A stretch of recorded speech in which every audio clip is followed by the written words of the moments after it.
Well, thank you for that. So thanks for attending. This feels like it's super loud. I'm just going to move it down. I feel like I'm deafening myself. This is a small room. All right. Hopefully that's better.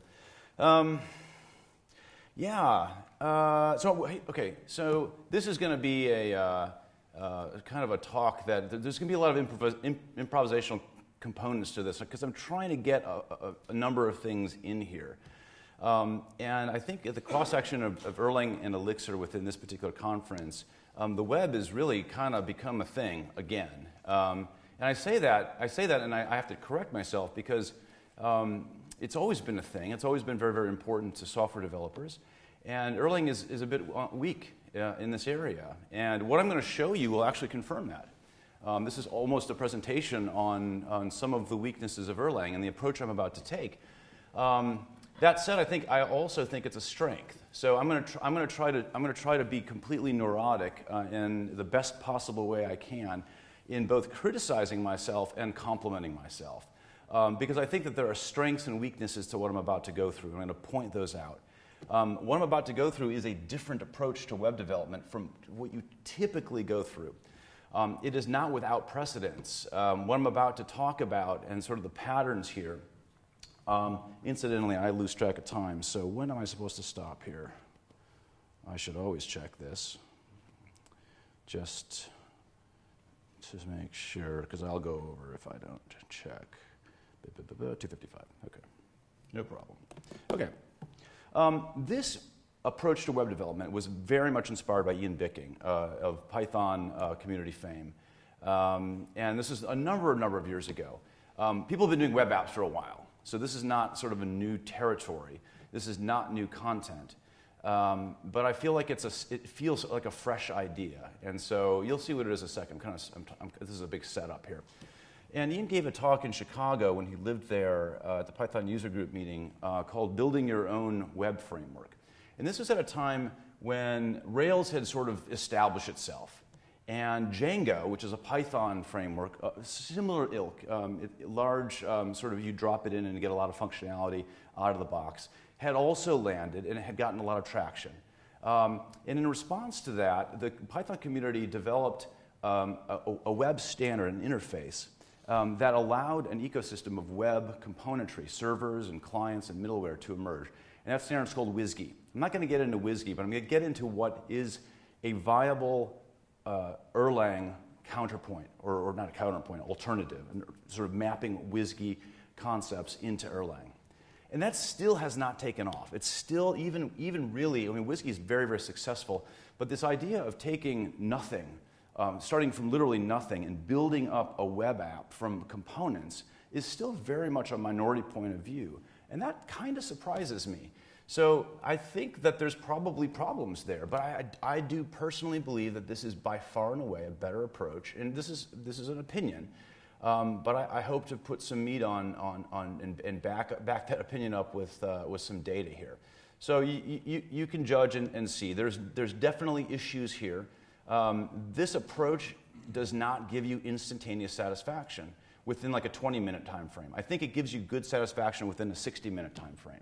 But unfortunately, I don't really have 60 minutes, so I'm probably not going to get through everything, and you're going to look at this and say, this is just not a polished demo. This is not, and what I'm going to show you is not polished at all. It is sort of a low-level, visceral, kind of underground approach to building web apps, but I think there's some advantages despite the lack of polish. And the lack of polish, by the way, is a function of simply not polishing. I've been extremely negligent in not documenting and getting this polished. And as a motivation, I was going through this. I'm like, this is terrible. I can't legitimately get up and talk about this, but I will. And as sort of I say punishment, maybe punishment. Now I'm going to go and document this, and I'm going to make a great getting started guide. And I'm going to kind of step up to the plate on the documentation side, but you're not going to see that today. You're going to see concepts. You're going to see muddling through source code, literally muddling. And hopefully there'll be some principles that'll come out of that, and I'll try to highlight those. So as additional setup here, what I want to do is contrast between a framework and a library. And generally this is there's a consensus around these definitions, I think. A framework is typically sort of a higher level abstraction that provides callbacks that you fulfill, or contractual terms that you fulfill, you plug into it. So it sort of wraps around. Some people will call it a control inversion, where you sort of cede control to some higher level workflow or abstraction, and then you fulfill certain terms of contract by providing definitions or implementations, and you plug into that system. So framework-based development tends to look like this. And if you look at Phoenix as an example, the premier example within this community of an overarching framework that looks like this. You typically install the framework and its dependencies. You can go on to look at the quick start guides, and you'll see these. And you typically generate a skeleton that gets you started. It sort of stubs out the different aspects of the contracts that you need to fulfill. And then you go ahead and define, you start to fill things in. Right? And that is a very comfortable workflow. And I think psychologically, especially if you haven't done it before, it's fantastic. Because it gives you a rubber room, literally. Just go and I'm just going to do this and do this and do this, and now it's working. It also, if you're familiar with the tool and you like the tool, you have experience with it, you're very productive in it. This is the counterpoint, or the sort of the other side of this, is what I'm calling library-based web development. I don't know if this is a viable descriptor for this. And you'll see this here. You'll see I'm going to be focusing on more of the library side of things, so you won't see a framework. You generate an application or system skeleton. Now this is in Erlang, so I'm using some terms that are Erlang specific here. So you generate an application/system skeleton. You'll see what that is in a second. You run an HTTP server under a supervision tree, supervisory tree. And by HTTP server, I literally mean something listening on a socket. It's the HTTP server. It is not the web server or the web app. It is fulfilling the HTTP protocol contract on a TCP socket. And you get a response, and it decodes it, and you fulfill something, and you provide you get a request, you do something and provide a response. And you'll take a look at that. This is a very low-level component. Very important in a web app, though. And then you implement your application features. And so this is what you're going to see. Here, the control exists within the programmer. I control this process. I will use libraries as I see fit. I don't want a framework that will tell me what to do, even though that might be the right thing to do. And I will highlight why it is, yes, I'm a complete control freak to start with, but there's also actual advantages and merit to taking control from day one, rather than ceding control and then wresting control away from the framework as you need to make improvements, optimizations, and other changes to your application. Another very simple, all those words could be translated into top-down, bottom-up, quite literally. Framework is very much a top-down approach. You start at a high level of abstraction, and then you start to fill in the details. And what I'm going to be talking about is a bottom-up, right? We start with nothing and we add incrementally. So, but what we add incrementally and how we do that is illustrative of this problem. Because it's not going to be, I'm just going to randomly code things. I'm going to be looking at very specific abstractions and libraries and solving specific problems. What are those? Well, in a framework, you tend to see things like this. So just again, because people are very much used to, out of curiosity, who here is sort of web developer? You say web developer, it's okay, it's fine. Web developer. And so when I say that, is that sort of back end, like, okay, so web development in Elixir, real high. Okay, the same exact people. This is the same exact. Web development in Erlang. Okay, there's a few, okay, all right. Okay, good. So, so the frameworks generally are going to look like this. You're going to have some sort of routing layer, and there's going to be some interface to that.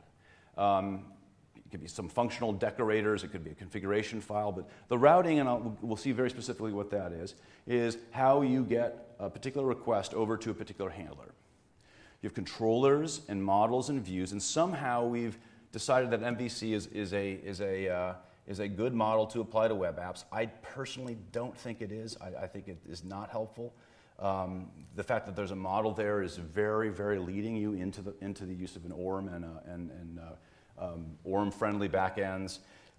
You get a lot of baggage with MVC, but nonetheless they provide very, I think, a reasonable framework to think about how to build things.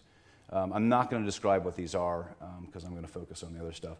And then what I call generally middleware configuration, which is sort of all the other stuff that you have to deal with, that sit in between a client request and the response coming back, and it plays throughout these different layers.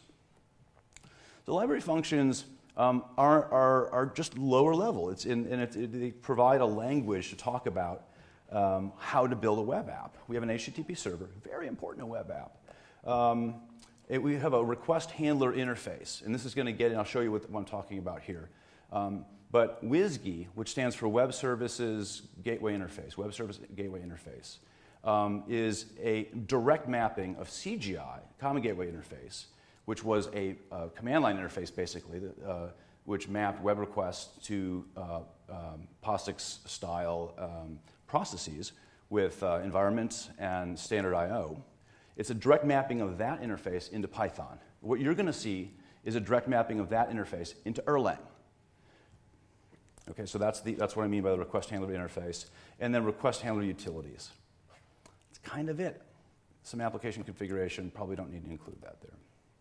Okay, so what I'm going to do here is start with an app skeleton. So I'm not going to go and say, so Rebar has some nice templating features similar to the way I think it's Mix that generates things for you, skeletons.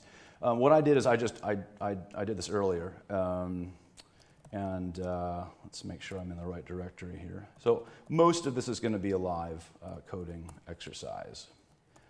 I have a pure version. Make sure everyone can see this. Let's get this maximized, and then do that.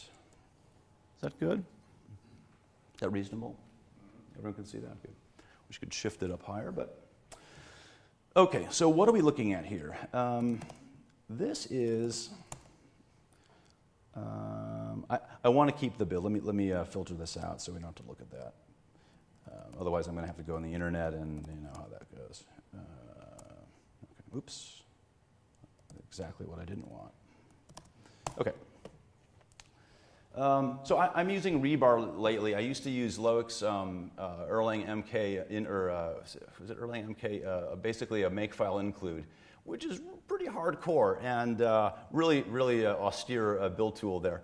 I've advanced to Rebar 3, and I've been using that largely. I'm pretty fond of it. There's a lot of work that's gone into it. So I've used Rebar to generate this thing. But the interesting part of this is this, and I'm not going to spend a lot of time on canonical Erlang, but you have your app, and this is I use E2 a lot, so this is not E2. This is canonical Erlang OTP. This is under app, really just a kind of a quick shim around the supervisor, which will show me what my particular app is running. So top-level supervisor specifies what's going to get started when you start the application. And this is the metadata, the .app file, which is copied over. And then I have a couple of, I don't actually even need those two in there, but whatever. Okay, so let's take a look at the supervisor. And this is a skeleton. I basically just took the standard Rebar-generated app and deleted some comments, and then I filled in some things here. What I want this app to do when I start it is simply to start a web server. That's all I want. And I'm going to be using this library called Psycho. And this actually predates the OTP, so there's no relationship at all. It's just maybe starts with a P. There's no relationship. It's totally random. But this is the thing. Psycho is the library that codifies that interface that I'm going to talk in a moment. And what we're going to do is start an instance of a server. And that's kind of it. And we're going to start with that and look at this thing called HTTP. So that's my starting point. Again, not the 20-minute startup demo. Why? I want to get down into the actual HTTP interface because A, it's really helpful to do that. I think as a web developer, you ought to do that. You ought to be familiar with it. Not a matter of having a badge on your lapel or whatever. It's a matter of simply being able to get into the details when you need to. And really, at the end of the day, it's a very straightforward protocol. So we're going to get into that and then build up from there. And I guarantee you I'm not going to finish anywhere near time. But I want to get this conversation started, and I will highlight the high points. And so you're going to have to use a little bit of imagination. And then I will show you the payoff. I'll show you a payoff that I happen to believe in. And it's why I continue to go back to this model time and time again. Okay, so this is the supervisor that's going to start up, and again, canonical Erlang. There is no sort of overarching notion here. I'm just plugging into what Erlang, every single OTP application ever does. In this case, I'm going to start a server, and so let's take a look at that. So my app, and by convention, I will add the HTTP suffix to anything that deals with the HTTP interface. So it's sort of a signal that this thing speaks HTTP. It's sort of a front-end interface. Okay, so not a lot of code here. If you're unfamiliar with Erlang, roll with it. You can kind of think of it as a more compact Elixir, and it has, it's stripped down quite a bit here. But this is going to call a start link, and this is actually not a behavior module. This is not, obviously there's no callbacks. I'm simply passing through to an OTP compliant process here. So that's really all this start link is doing. And this app here is very sort of evokes a hint at what I'm going to talk about. I'll get into what this interface is. What I want to do is just compile this. Hopefully it compiles. I know what happened here. Every time I'm on the internet, Emacs goes crazy. It's just the phone. All right, so let's do this again. Like, that's why you shouldn't use Emacs. You shouldn't. It doesn't handle the internet somehow. How that? Yeah, I'm sure. I just should switch to Vim. No, I have the Prelude. I have all sorts of crazy stuff installed on here. I've completely lost control over my editor. It tells me what to do these days. All right. Okay, that worked. Okay, so I compiled it, and I have some makefile. I makefile, I don't know. It's just I can't get away from it. It's just a simple tool. So I have a makefile target that simply runs the app it runs this app in a shell. It starts a shell in which I can run the app. So I don't think I need this window up. I don't know what that is. Okay. Oh, that's my presentation. I do need that window. Let me, wow, that was terrible. Okay, hang on. I even use make for my presentations. I actually do. That's real. Okay, so I'm back. All right. Okay. Whew. That would have been awkward. Okay. So in Erlang, you have applications. And so right now, this is just a standard out-of-the-box REPL shell environment with the 2 core required apps started. So I'm going to start my app, which is called My App. Okay. And now I'm going to, let's see here. Oh, don't look at that. That's the payoff that'll happen in 2 hours. Yeah, we won't get to that, but that's okay. Okay, so here is the dramatic. Okay, after 20 minutes, you can get the hello up. It's great. This is an amazing way to build software. This is really, it's not that. But here, this is what's interesting, and I'm going to talk about this probably for 5 minutes, and then I'll be out of time. All right. So this is the interface. Is anyone here familiar with WSGI? WSGI? Okay, a little bit. Rake is another, I think, is an ecosystem within the Ruby community. I think that there's a similar interface. I'm not familiar with that. Certainly CGI is very famous. I mean, this is, early web days where you could build a perfectly compliant web. So you can still use CGI today. It's still a perfectly viable platform.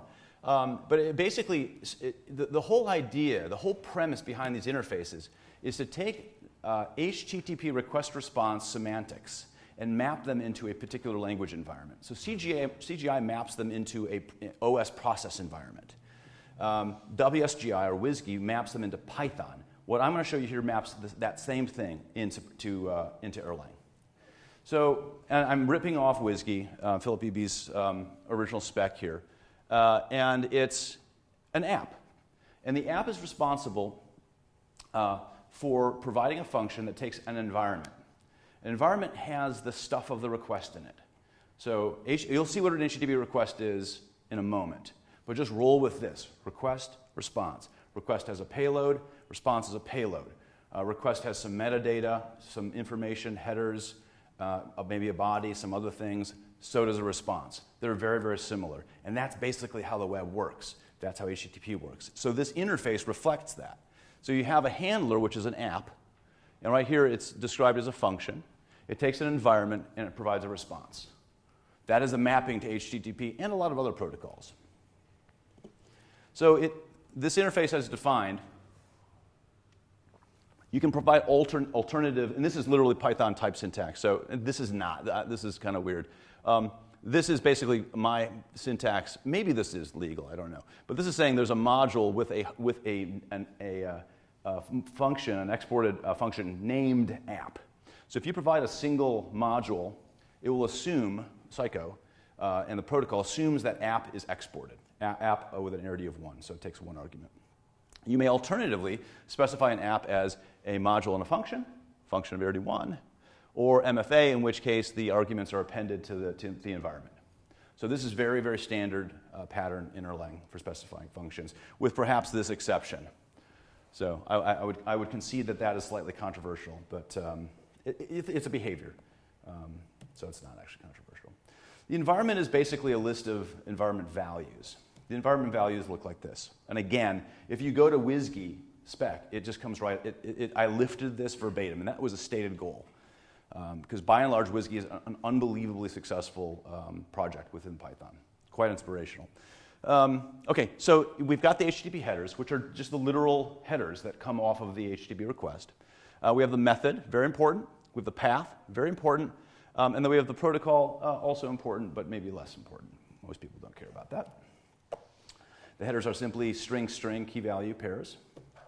The response is very simple. It consists of a status, a list of headers, which comply with that, string-string, name values, and a body. Body is, we'll see what these are. There are some alternative forms supported. I would say that these are largely edge cases. I mean, receiving body and form data are not so edgy, but they're certainly not as common as simply status, header, and body. You can omit the body, and then there's a couple of somewhat monadic pattern here of saying, I want you to go give me the body of the request or the body of the request decoded in form data. So this is when somebody is submitting something that's in the body of the request. You want to get that payload. You would return this, and then you'd get a callback from this framework. And this is sort of a functional pattern. This would be very, very strange to do in Python. But I wanted to avoid side effects or reading directly from sockets in this interface. And this really should be subject to an RFC and discussion, and this is just my sort of proposal that I've never formally proposed, but here it is. The status is simply an integer, so the response code and the string, that's right out of the protocol, the HTTP protocol, and body is an IO list. This is really very, very simple. And every single web request response fits into this. Every single one. I'm leaving WebSockets out. I'm leaving HTTP 2.0 out. This talks about HTTP 1.0 and 1.1. But that covers a lot of ground. I would be very surprised with the WebSockets aside if people are doing things that fall outside of this boundary. Okay, so let's look at our app for a moment. Okay, so what we have here is not a really great model here because you're creating an anonymous function here and you're passing in. What I want to do is kind of turn this into an official handler. So I'm just gonna take the standard,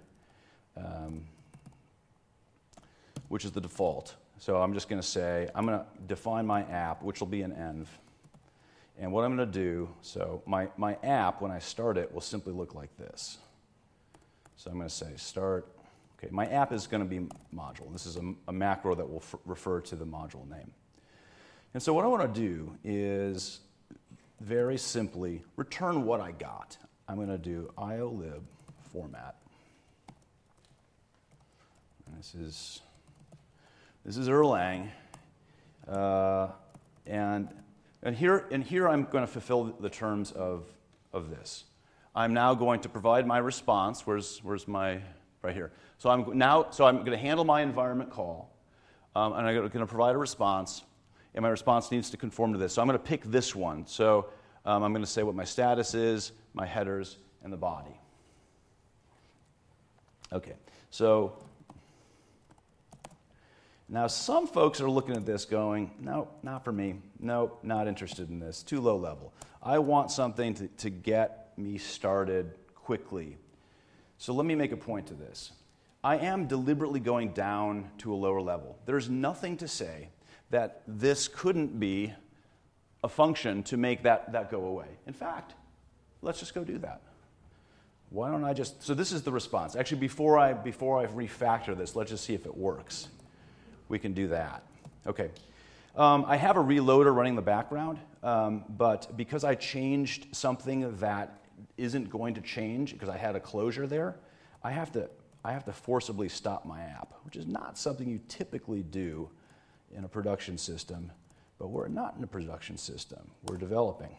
So what I did is I stopped the app and then I restarted it, and because the module definition was reloaded, I get all this new behavior. So what I'm going to do here is, who here is familiar with this thing? Has anyone heard of that?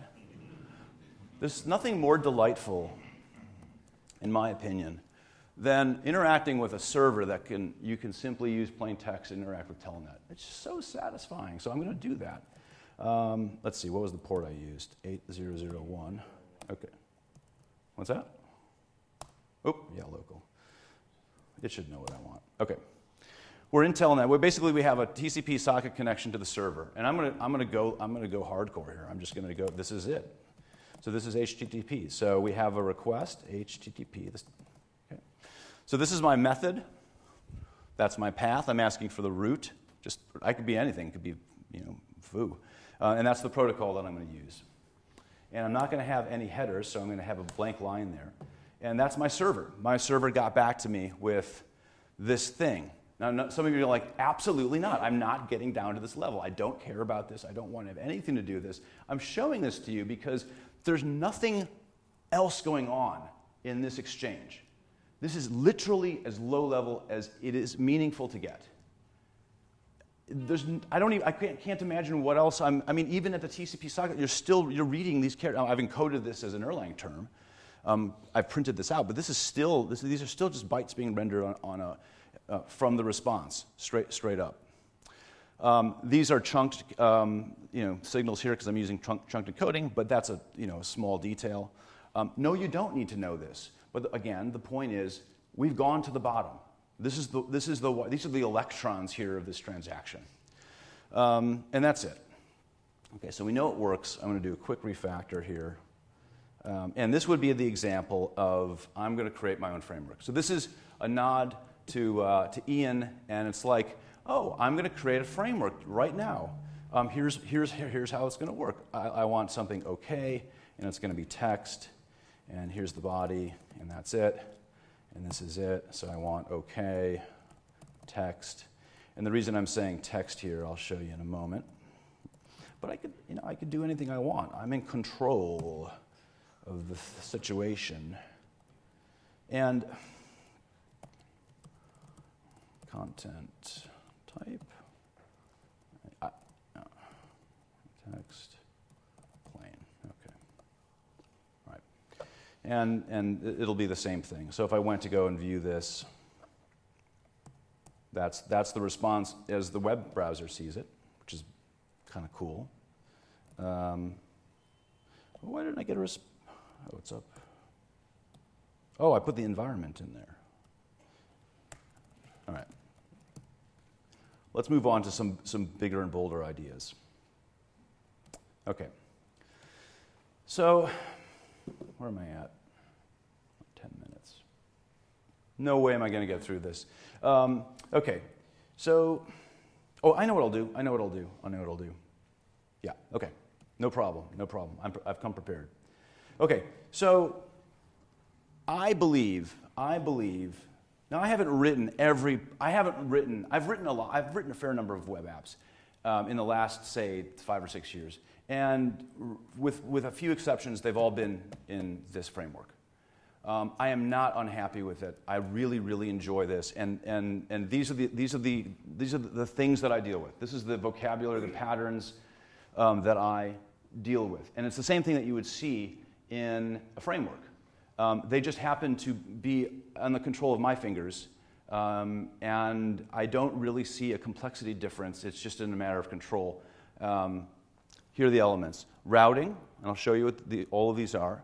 Static content, dynamic content, and then a data interface. And I say, for example, REST. It's so much fun to get into debates on what REST actually means and how to be RESTful, and I love the pedantry that is surrounding this term.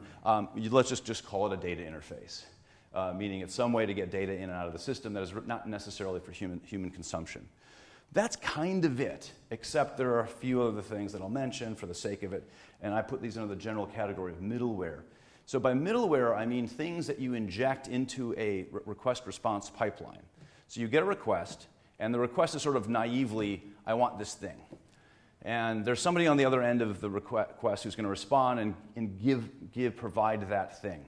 But the author, the programmer, says, I want some additional things in between there, and that's what I call middleware. And WSGI also calls it middleware. An example would be, that was weird, authentication. So, in addition to, oh, you want to get this thing, who are you? Are you entitled to get this thing? So in this model, you can insert some middleware into the request response in order to provide authentication. So somebody says, here's the client request, here's the response. You inject an authentication layer and plus authorization in the middle of this thing. You go and you can do password challenges or redirects to login pages. The downstream recipient never sees any of that stuff until somebody's authenticated and authorized, and then that request goes back to the handler. That can all be done through middleware. Similarly, logging and profiling. Right. That's kind of it. That's kind of it. I'm really struggling to think of other things that fall outside of this. So, what's that? What? Well, so I have the data interface here, and I say data interface. So Joe mentioned the database. You don't need a database. Yeah. Yeah. Well, I mean, so the way I approach this is, and this is kind of where if somebody is going to install something and say, as a prerequisite, we recommend that you install Postgres or MySQL or Mongo or anything. I'm just like, you know what? I'm going to have to just move on here. I literally, when I build an application, I literally start with no database at all. I don't start with a database. I start by faking data out. I put data in my code. I hard code the values into my program. Well, that's crazy. That's not going to scale. It's obviously not the point. It's not where you're going to. Actually, scales really, really well. I mean, if you can get your data in your code, that's the most scalable place you can put it, really. But I can do a lot of damage without thinking about the database, and I do in a good way. And then my next iteration might be, I don't really know what I need, so maybe I'm just going to store this in DETS. And DETS is it hasn't been mentioned here. ETS and Nisha have been talked about, but DETS really is the sort of go-to easy store if you just want to drop some Erlang onto a disk someplace, some key value pairs. It's a nice little tool, and that will get you, a fair ways down the road. Or there's something called SQLite, SQL Lite. There's pretty good bindings for that, and it's like just iterate and migrate through. So I say data interface here just as a general catch-all. I don't really care about the back end. Okay. All right. So let me show you what I would have taken about 45 additional minutes to walk through in a live coding session. All right. That's why it's good to be prepared. So I have this. So 0, and then there's the finished one. Okay. It's really not that different. I mean, I'll walk through it, and then I'll have some time for questions here. Okay. So this is the thing that I would have iteratively, gradually built up. And I'll just walk through that. And I'm going to go back to this part here. Because really, everything that you're going to see, and honestly, I could even jump into a much more advanced application, but you'd see exactly the same things. And in the process that I would take if I had the time, you'd see that the iterative process is very natural. And it's not to say that every project starts that way. Actually, I do that. I'll do hello, and then I'll start to layer things on. It takes an hour or two to kind of go through these things. But it sort of gets my head in the game. It's kind of like a warm-up exercise. And then it sits there forever. The application could be 10 years old. It's all just going to sit there. It's about this much code. You'll see it right here. This is about this much code. Okay, so when I start my link here, when I start my process, it's really a pass-through to the server. I have one additional things that aren't reflected. And Psycho has a support for static content. And if I run this particular version, you'll see the app that was rendering. Let's just do that for fun. I think I have the time. So let's go out of that. So this is the one this is the baked cake. Make serve, make shell, and I'll start my app. And of course, this is not how you start your app, right? This is for illustration. You have a simple make target or a command or something else that you can write. It's straightforward. This is my app. I like to live in the shell. You'll see that. When I develop, I have a shell running, and then I'll compile, and there's a reloader, and I live there. I'll live there all day long. I won't take the shell down. There's no reason to. You can do everything you need to within this operating system environment. It's real fun to work with. It's called Erlang. Okay, so this is I just went to the web and just pulled down some silly template.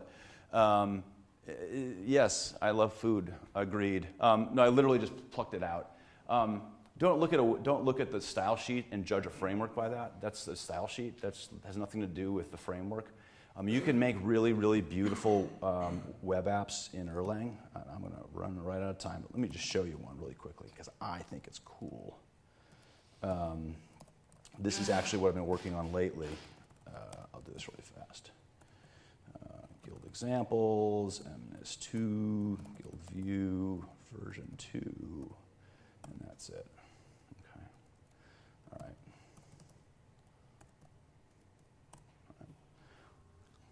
This is in that framework. It's kind of silly because you can really, once you have a request-response model, you can do things. This is all front-end work. This is all like web components and stuff. And the back end is quite complex as well. But don't for a moment think that Erlang is somehow weak in web application development. I will happily show you some fantastic, complex, manageable, easy to write and maintain applications in Erlang that are 100% web. Okay, so let's go through this last module, and then I'll have literally no time for questions. Okay, so this won't take long. So again, the app is that interface. That's really sort of the main storyline with this WSGI equivalent in Erlang. So I'm going to create the app, and the app here is going to involve routes. We talked about routes or routes. So here is how this works. And this is kind of starting to look like a framework. So if you wanted to stub out a skeleton for this, it's not going to be probably any more code than a framework configuration. So, and this was just built up through library use, to deliberate selection of calls and invocation that I did. It, of course, represents a sort of a frameworky thing, but that was Ian's point. You build your own framework as you go, as you see fit. You just do what you need to do, and all of a sudden, voila, you have a custom framework for your app, your business, your organization. So we're going to handle our assets with a static app. I have a stub here for handling data. Everything else, this is a catch-all, is handled through this app. And this is an elaboration or extension of this other simple version that I showed you earlier, which is here. So this just continued to evolve and evolve and evolve, and it really doesn't take that long. So I'm handling the index with handle index here. It's very, very clear, I think. How much clearer could it possibly get? Handling get, I can say not found. If it's a get, if it's any other method, it's a bad request, which is the right sort of web semantic there, I think. There's some dynamic content. This is being used to generate, where are we here? This stuff here. So this was using the early DTL template, which is a fantastic library in Erlang for template generation. Some template code, and we're at the end of we're at literally this much code. It's that much code. Now this is obviously not a full-fledged web app, but to go from this to something, sort of non-trivially interesting would go from this code to like that much code. And you would just do it incrementally. And you would do it with a control and knowledge of the web app components. And that's the difference, I think, between starting with a framework and kind of plugging into the abstractions and the concepts that have been given to you, which is it's certainly valid. And certainly what's the percentage of people that use this method? It's very low, I think, even within the Python ecosystem, which is a web ecosystem, largely, or has a huge web ecosystem component. Still, this kind of role, Ian's WebOb and building things up with components using the WSGI interface like this is still, I think, a rare model. So anyway, I'm proposing it, I'm throwing it out there so you can see it. I promise you, I'll give you a commitment that I will clean up Psycho so that this becomes something you can actually use. This talk is not sufficient, I understand that. Documentation will be solid there, and people can give it a try, and it will be all Erlang. And it's just to sort of show that I think Erlang is a very, very viable language slash platform. Not just viable, it's truly fantastic. And I think we need to sort of make stronger arguments for it and build better libraries and document the living daylights out of them so people can use them. So with that, I have -1 minute. Thank you.